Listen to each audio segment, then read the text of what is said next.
Tomorrow morning, an alarm will go off. You will silence it and begin a day someone else has shaped.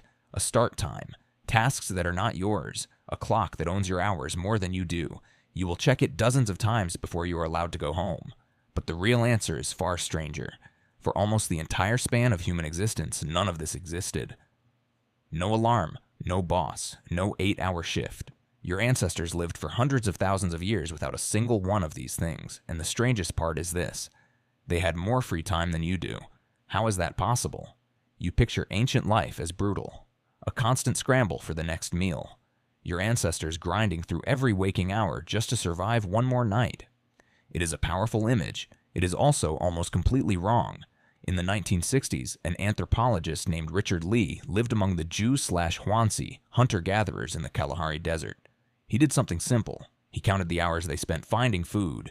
He expected exhaustion. He found the opposite. They spent 12 to 19 hours a week gathering food. Not a day, a week, 2 to 3 hours a day spent on survival. The rest of the time belonged to them. So what did they do with it? They talked. They rested. They visited distant relatives and stayed for weeks. They told stories by the fire about the stars and the people who came before. They made music. They played. They sat and did, by the standards of your calendar, nothing at all. This was not laziness, it was the design. The anthropologist Marshall Solins called them the original affluent society. Not affluent because they had much. Affluent because they wanted little, and what little they wanted they could get easily. Affluence is the gap between what you need and what you can get, and for most of human history, that gap was small. You feel the opposite every day. You can get more than any ancestor dreamed of, and somehow it is never enough. Why does abundance feel so much like hunger? For 300,000 years, your species lived as foragers, nothing to farm, nothing to store. And here is what matters most, nothing to own. You cannot pile up wealth when everything you have must be carried on your back. A walking society travels light. Then, 12,000 years ago, humans began to farm. It is told as the Great Leap Forward. But look closely and the story darkens. Farming meant staying put. Staying put meant storing grain. Grain could be counted, guarded, taxed, and stolen. For the first time, one person could have far more than another. Farming did not just give you bread, it gave you the boss. The work exploded too. A forager who gathered 3 hours a day became a farmer laboring from sunrise to sunset. The skeletons of early farmers tell the story. Shorter than their ancestors, worse teeth, bones worn by grinding effort. The first farmers were less healthy than the foragers they replaced. So why did anyone do it?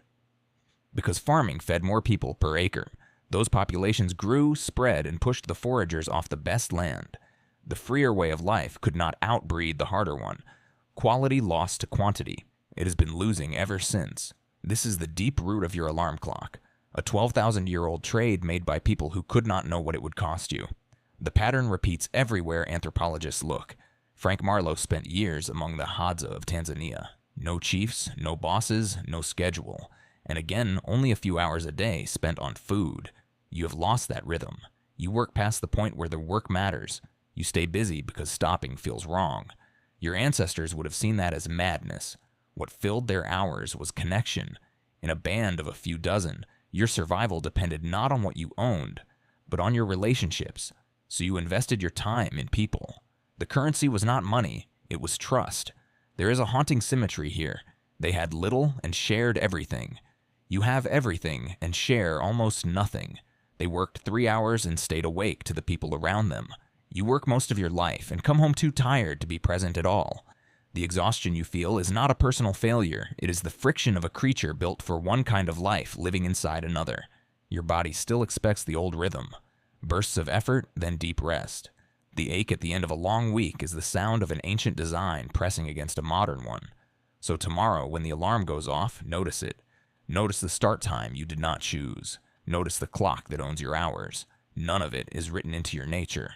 You inherited the cage along with the comfort. For 300,000 years, the day belonged to you. The work was small and the living was large. Somewhere along the way, the two switched places, and almost no one noticed it happen. Tomorrow morning, an alarm will go off. And now you know it was not always this way.